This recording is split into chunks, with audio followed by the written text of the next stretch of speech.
Assalamualaikum warahmatullahi wabarakatuh. Bismillahirrahmanirrahim. Alhamdulillahi rabbil alamin. Nahmaduhu wa nasta'inu wa nastaghfiruh. Wa na'udzu billahi min syururi anfusina wa min sayyiati a'malina. Man yahdihillahu fala mudilla lahu wa man yudlilhu fala hadiya lahu.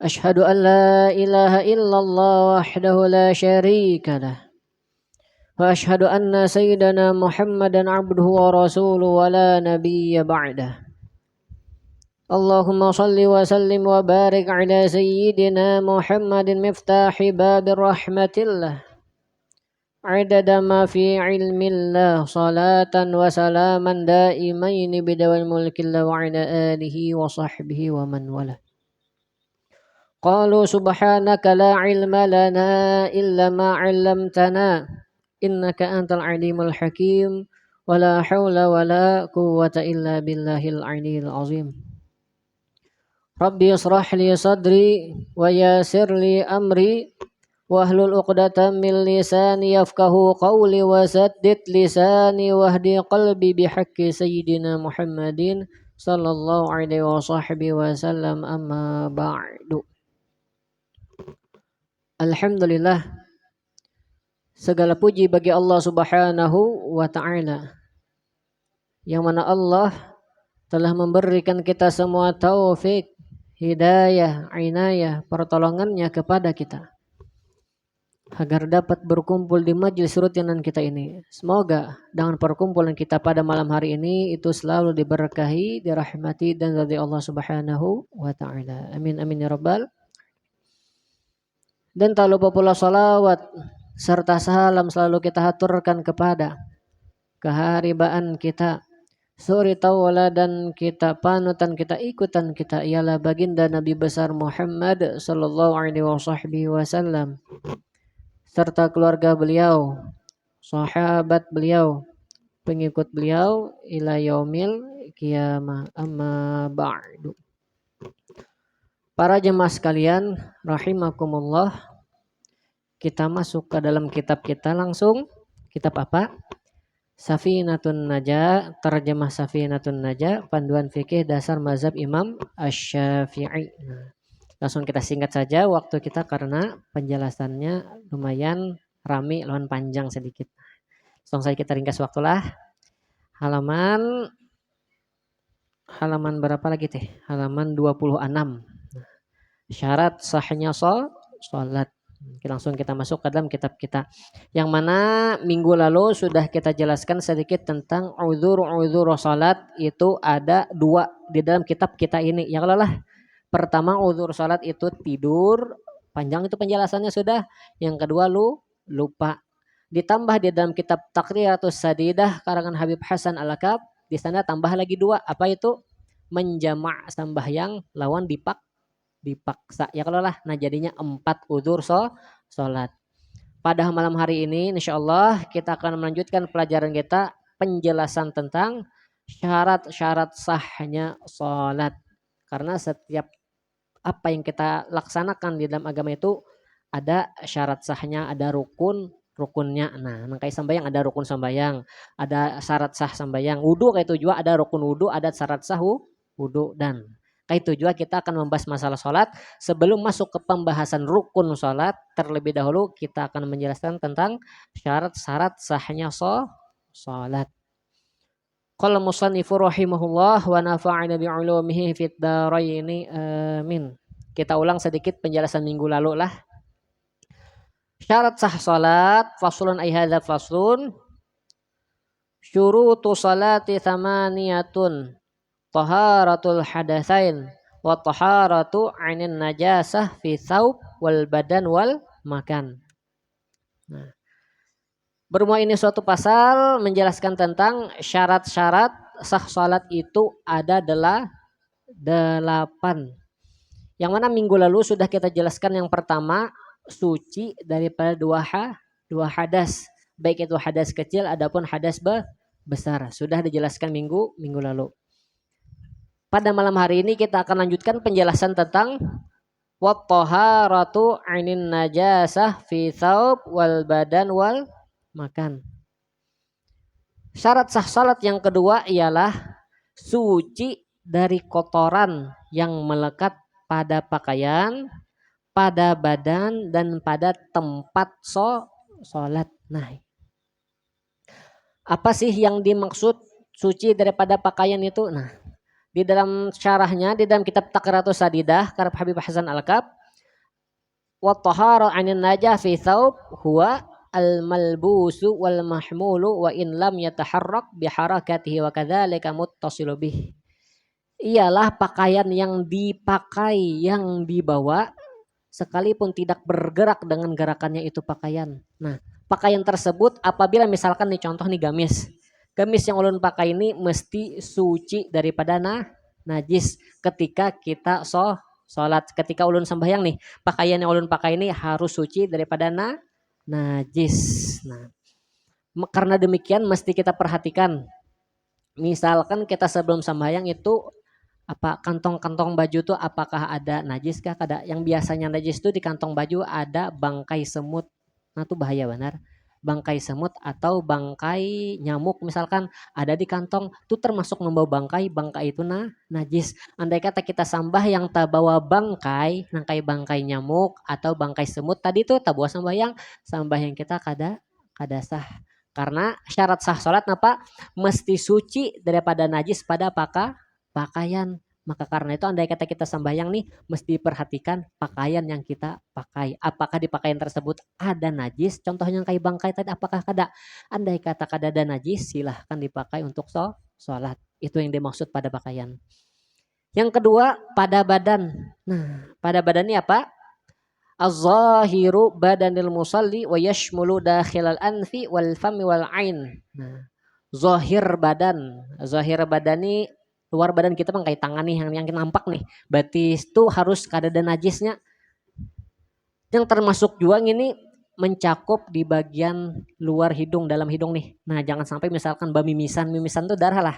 Nah, tuh jangan sampai mimisan, andai kita mimisan di bawah sembahyangnya kada sah karena ada darah tadi tuh. Nah, atau juga wal fami bagian mulut gusi berdarah di bawah sembahyang kada sah juga. Yang bujurnya baku kumur dahulu hanya sembahyang atau sholat gitu yang bujurnya. Misalkan gusi berdarah nih jangan langsung dibawa sholat tapi kumur dulu baru sholat. Sama juga di dalam mata misalkan apakah jadi mata nih ada najisnya karena kami kucing misalkan mata misalnya juga nih atau juga kan apa kan najis di mata misalkan dibersihkan dulu najis di mata tadi baru dibawa sholat. Itu yang dimaksud suci daripada pada badan. Yang ketiga, suci daripada najis pada tempat. Nah, yang maksud pada tempat ini ialah huwallazi yulaqi asna'a salati alladzi yubashiru thawbahu wal badanahu. Nah, ialah tempat yang dia jumpai pada pertengahan sholat atau pada sedang sholat yang menyentuh akan tempat tersebut pakaian dan badannya. Artinya kayak apa? Andai kata tuh kita ruku, kita sujud. Nah, waktu sujud tuh apa-apa yang daerah yang tersentuh lantai, tangan kita kalau lah lintuhut apa jari-jari kaki ya lah. Nah, bagian tangan sini ada tersentuh. Kadang kalau lah. Nah, yang bagian kita sentuh tuh harus suci tempatnya. Andai kata di bagian tengah bang ada najisnya, tapi kadang kita sentuh, karena ada penjelasannya itu tidak masalah sahaja sembahyang, tetapi makruh. Ada penjelasannya kena. Tetapi yang rincinya, yang dimaksud di sini tempat yang dimana di tempat tersebut tersentuh oleh kulit kita dan pakaian kita ketika sujud tadi. Waktu kita sujud kan yang tersentuh biasa bagian depan lah, bagian depan lintuhut lawan kaki, bagian tengah kadang kalau lah. Nah biasa itu kita karena kita ruku tuh sujud tak inilah. Jadinya bagian tangan ini karena nah andai kata ada najis di situ karena ada hukumnya sah aja dibawa sholat tetapi makruh hukumnya. Nah, rinciannya. Langsung di sini ada masalah sedikit, ada kata musannif masailul fi thahari 'ainin najasah. Ada beberapa pertanyaan pada bersuci daripada najis. Ada pertanyaan orang nih. Apa itu pertanyaan pertama? Lau shalla wa fi thawbihi aw badanihi najasatun lam ya'lamha au alimaha thumma nasiya wa shalla biha wa tadzakkar wajabat alaihil i'adatu fil halatain likulli salatin tayakkana fi'laha ma'an najasah. Ini ada orang bertanya nih. Pertanyaannya biar kita nambah wawasan lagi. Jikalau sholat seseorang, misalkan nih seseorang nih sholat, sedangkan pada pakaiannya atau pada badannya itu ada najis, tetapi orang tersebut kada tahu.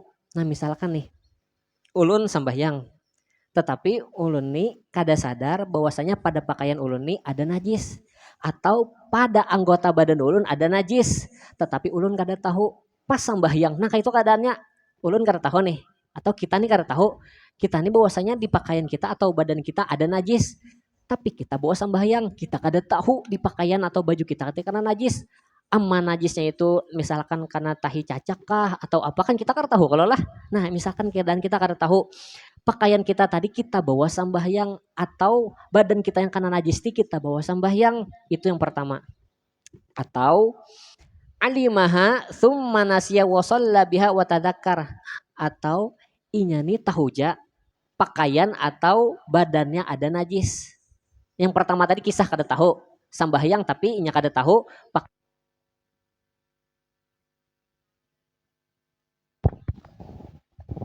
sedangkan yang kedua inyani tahu badan non pakaiannya ada najis kemudian lupa. Nah inyani tahu tapi kada ingat, inyani tahu apa bajunya nih habis karena najis karena kami kucing kah misalnya nih, tahu nih bajunya pas kami kucing karena kami kucing, kemudian dia lupa dan sholat dia dengan pakaian tersebut, watadzakkar imbah sambahyang hanya keingatan, astagfirullah jar, aku tadi sambahyang memakai baju yang karena najis. Nah kayak itu yang pertama tadi kan inya nih dasar mula kada tahu nih bajunya karena najis, badannya karena najis sambahyang. Yang kedua nih tahu tapi inya kada ingat, pas dibawanya sambahyang, imbah sambahyang hanya tak ingat lagi bahwasanya pakaiannya atau badannya kena najis. Kayak apa tuh? Maka hukumnya wajabat alaihi i'adatu fi halatain likulli salatin tayakkana fi'laha ma'an najasah. Hukumnya wajib atas orang melakukan tersebut mengulang sholatnya. Artinya sembahyangnya kada sah, wajib diulang. Paham adalah pertama tadi inya nih dasar mula kada tahu lalu bahwa yang pakai najis, yang kedua nih tahu tetapi inya lupa pas imbas sembahyang hanya ingat. Nah itu wajib mengulang sholatnya pada dua keadaan ini bagi tiap-tiap sholat. Yang mana tiap-tiap sholatnya ini yang inya yakin melakukannya itu sholat beserta najis. Dengan catatan sini inya yakin, aku yakin dah ratan aku sambayang tadi pakaianku ini takana najis karena kami kucing misalkan, inya ini yakin. Nah karena yakin tadi wajib diulang sholatnya. Tapi andai kata ragu-ragu pang asa kareda karena najis, nah asa kareda karena najis itu sembahyang kan wajib diulang. Yang wajib diulang tadi apa? Apabila yakin. Tapi kan asa yakin ya gitu biasanya kalau lah. Andai kata baju nih karena najis biasanya kita yakin kalau lah. Nah andai kata yakin itu sholatnya wajib diulang. Paham gak sih itulah? Nah apabila yakin tadi.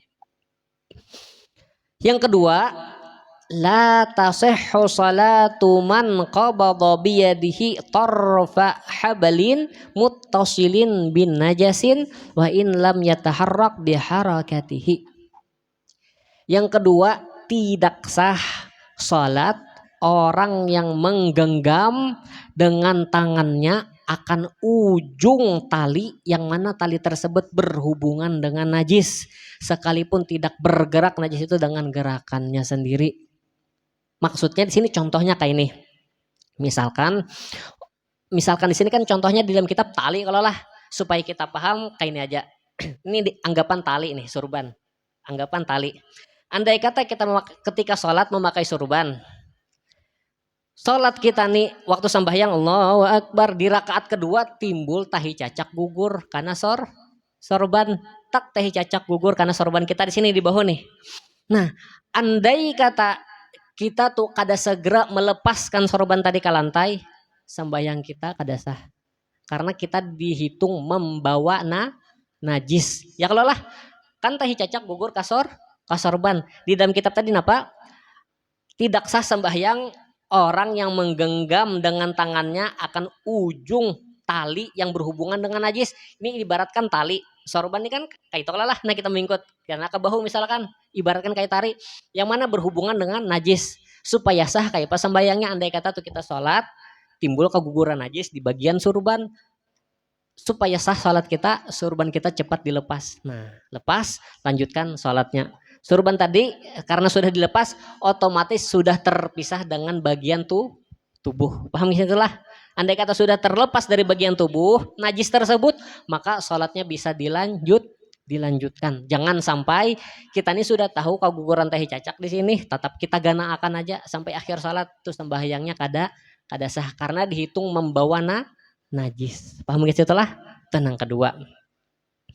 Yang ketiga, la yadurru wujudu najisin muhadhin li badanil musalli au malbusihi au mahmulihi biduni mumassatin lahu walakin ma'al karahah in qaruba urfan. Tidak mudarat adanya najis yang membetuli bagi badan orang yang sholat dengan ketiadaan menyentuh najis tersebut dan tetapi beserta makruh hukumnya karena dekat itu najis secara urpan, secara kebiasaan. Ya contohnya kayak tadi nih, misalkan kita sholat di tanah misalkan, sholat di tanah sah aja kalau lah, sembahyang di tanah sah asalkan tempatnya suci. Nah misalkan nih contoh, nih tanah. Nah ini kita sembahyang di tanah misalkan sembahyang di tanah. Imbah tuh kita nih rahatan ruku lawan rahatan sujud. Nah sujud kita biasanya menyentuh di sini loh lah, di sini sama di sini. Bagian tengah tersentuh lah kada lah.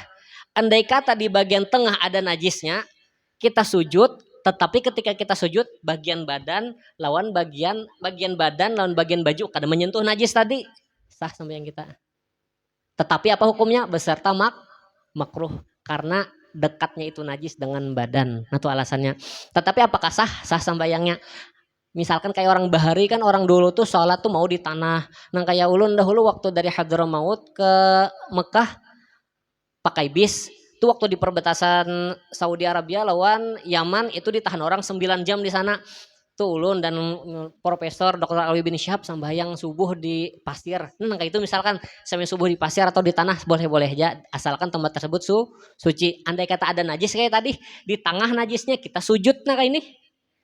Sah sujud kita, sah sholat kita, tetapi dengan alasan dengan catatan pakaian lawan badan kita tidak menyentuh najis tersebut.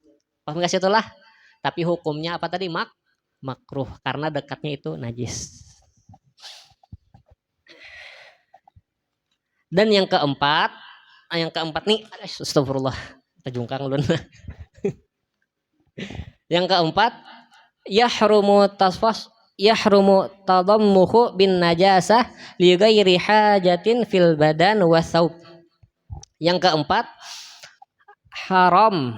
Nah, haram mencelumuri badan atau pakaian dengan najis li ghairi hajat dengan ketiadaan hajat fi badan wasau pada badan dan pada pakaian.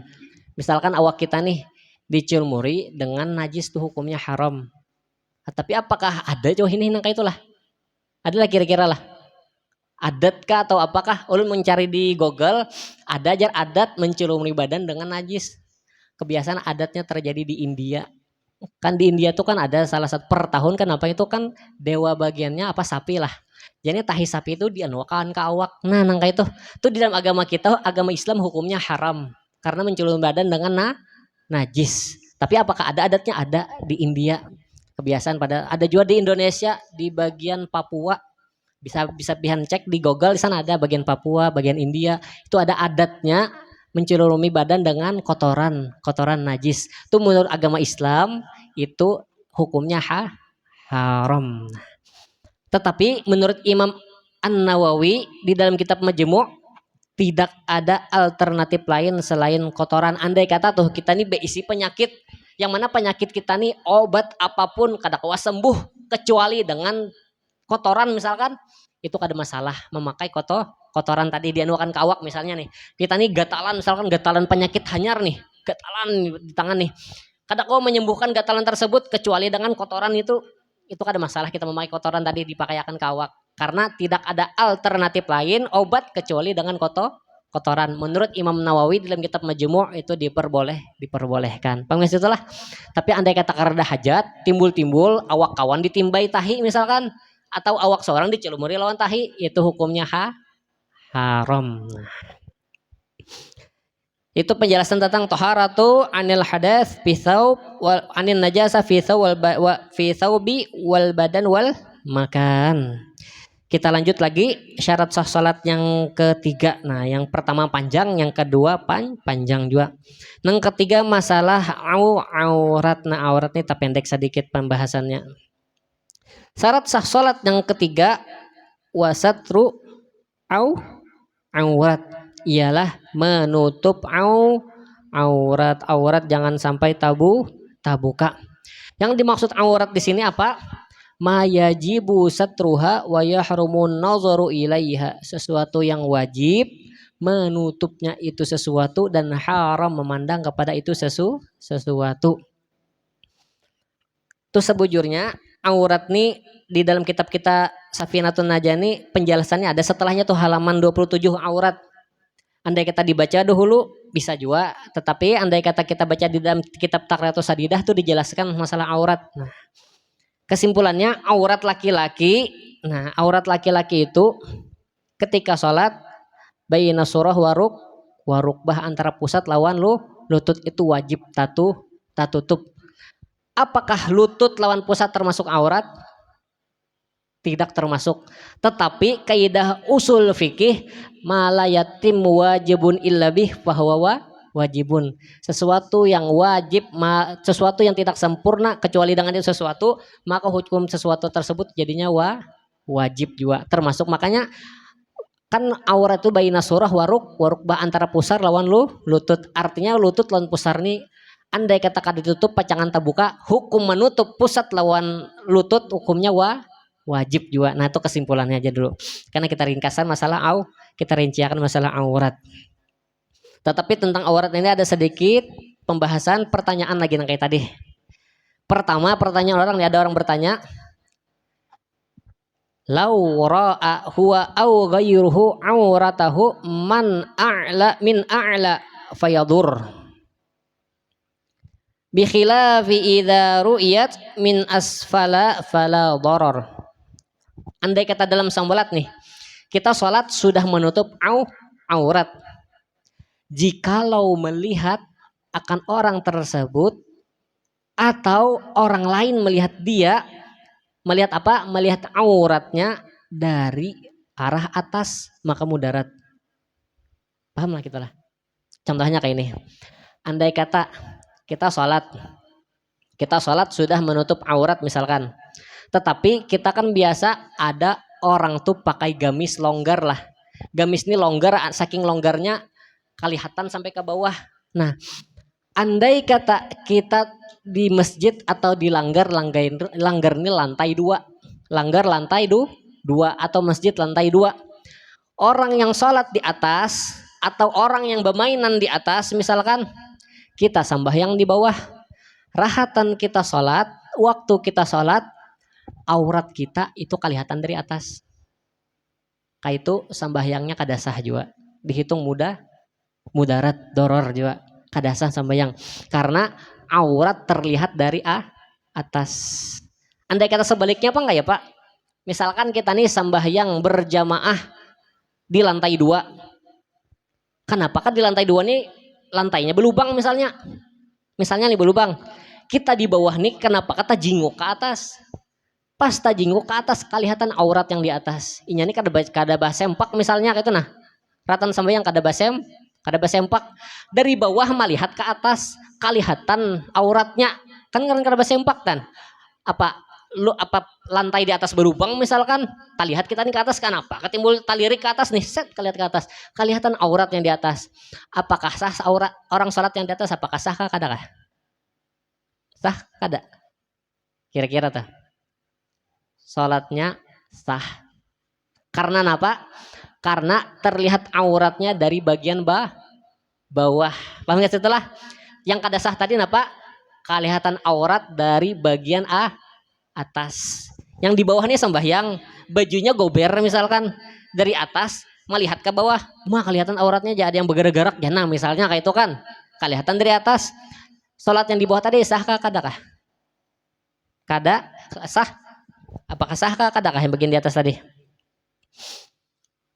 Fayadur. Nah, maka orang yang melihat dari atas itu salat yang di bawah tadi kada sah karena auratnya terlihat dari daerah atas. Beda dari bawah tadilah.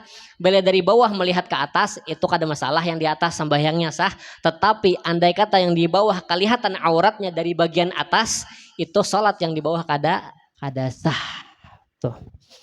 Bi khilafi idza ru'yat min asfala fala darar. Berbeda apabila auratnya dilihat dari bagian bawah, maka sembahyangnya fala darar, tidak ada mudarat, kada masalah atau sah-sah saja. Itu yang pertama. Yang kedua, lau faqada ma yasturu aurata kamilan walakin wajada ma yasturu sawatain fa ta'ayyanu lahuma aw wajada ma yakfi ihdahuma fayuqaddimu qubulahu. Ini lucu sedikit. Apa tuh? Jikalau ketiadaan sesuatu yang mana menutup itu sesuatu akan aurat seseorang secara sempurna, tetapi menemukan dia akan sesuatu penutup aurat yang mana menutup itu penutup aurat tadi akan dua kelaminnya, fata'ayyanu lahuma, maka tertentu keduanya. Andai kata nih kita, ini kisah wah ini mungkin karada lah, ini kisah dahulu. Andai kata inya nih kada beisi pakaian, kada beisi apa-apa, kada beisi pakaian lalu baju karada apa-apa karada, inya nih di hutan belantara yang ada daun pisang misalnya. Itu apa yang wajib ditutup? Apabila orang tersebut pakaian kada beisi, apapun kada beisi, yang adanya daun pisang misalkan, yang wajib ditutup dua. Pertama kemaluan depan, yang kedua kemaluan belakang, itu yang ditutup wajib. Bagian atas bang kayak babinian kada wajib ditutup, yang intinya di bawah yang ditutup. Tapi ya apabila ada lebihan, tutup juga yang di atas untuk perempuan misalkan. Nah itu. Tetapi jar sidin apa pulang? Atau wajada ma yakfi ihdahuma fayuqaddimu qubulahu. Atau orang tersebut menemukan penutup aurat tetapi cukup untuk menutup satu daerah, maka didahulukan kemaluan depan. Ini kisah orang dahulu, ini kareda kalau lah nangka ini sampai kareda lalu pinakai penutup aurat, wah ini kareda, ini kisah dahulu nih. Andai kata terjadi juga kan kita tahu kan akhir zaman timbul hilangan baju, tahu kita.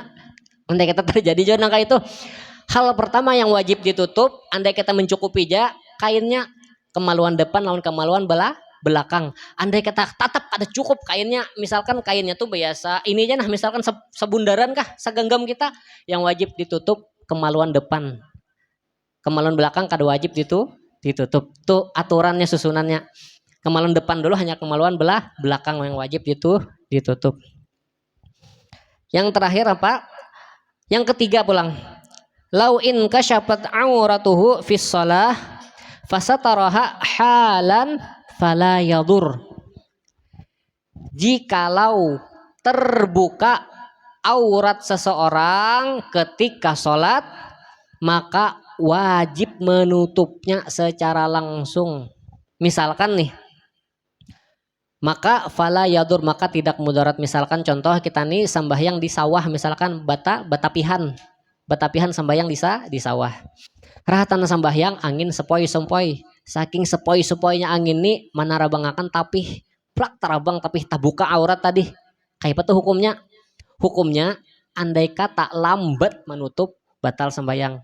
Tetapi andai kata imbah tabuka, seret tabuka, langsung ditutup, pak ditutupnya supaya auratnya kada kelihatan nih, sembahyangnya sah, bisa dilanjutkan. Dengan syarat apa? Langsung ditutup tuh, dengan syaratnya langsung ditutup. Fa in ta'akhkhara bi al-madha waqtun yumkinu ayyasturaha fihi falam yasturha batalat salatuhu. Maka jikalau orang tersebut melambatkan dengan bahwa dia mendudikan waktu yang mana mungkin waktu tersebut menutup auratnya, maka tidak dia tutup aurat tersebut, batalat sholatuhu. Nah kayak tadi itu kisahnya rahatan sambayang di sawah misalkan, atau di wadah sawah kan ada wadah santai tuh, sholat di sana, angin bertiup tak buka aurat tapi diganakan aja, biarkan aja angin aja kayak auratku kelihatan ya terbuka-buka misalkan kan, kenyamanan nyanyinya kenyamanan misalkan angin bersepoi-sepoi masuk ke dalam, dibiarkannya auratnya terbuka, itu misalkan yang kada langsung ditutup, itu sembahyangnya kada sah atau batal. Tetapi andai kata auratnya terbuka langsung dia tutup sekaligus misalkan set tutupnya, itu sembahyangnya sah, bisa dilanjutkan. Nah, itu penjelasan tentang aurat. Selanjutnya wal istiqbalul qiblah. Nah, insyaallah kita lanjutkan karena pulang syarat sah salat yang kelima, istiqbalul qiblah. Karena tentang penjelasan istiqbalul qiblah ini lumayan panjang, tapi kada sepanjang yang toharoh tadi pang di atasnya kada, tapi lumayan panjang lah. Andai kita dilanjutkan sudah sampai kita waktunya, karena kebiasaan kita majelis kita cuma setengah jam. Nah, supaya istiqomah kita bertahankan maupun hadir ataupun majelis kita istiqomah barataan. Insyaallah kita lanjutkan karena penjelasan syarat sah salat yang kelima, apa itu wal istiqbalul qiblah, menghadap kiblat. Nang kayak apa yang namanya kiblat tuh, apakah kiblatnya batunggal atau arah kiblat, kena ada rinciannya. Insyaallah taala mudahan kita umur panjang barataan, sehat badan barataan. Mudahan dengan berkat pembacaan ini bisa kita amalkan dalam kehidupan sehari-hari, dan Allah panjangkan umur kita, Allah sehatkan badan kita, Allah luaskan rezeki kita, dan Allah matikan kita dalam keadaan husnul khatimah bi ghairi hisab. Amin amin ya rabbal alamin. Insyaallah kita lanjutkan karena penjelasan tentang wal istiqbalul kiblah, menghadap kiblat. Nah, menghadap kiblat itu syarat sah salat yang keempat di dalam kitab kita Safinatun Najah. Mungkin itu dapat saya sampaikan. Setelah khilaf mohon dimaafkan. Wabillahi taufiq wal hidayah wa radha wal inayah. Wassalamualaikum warahmatullahi wabarakatuh.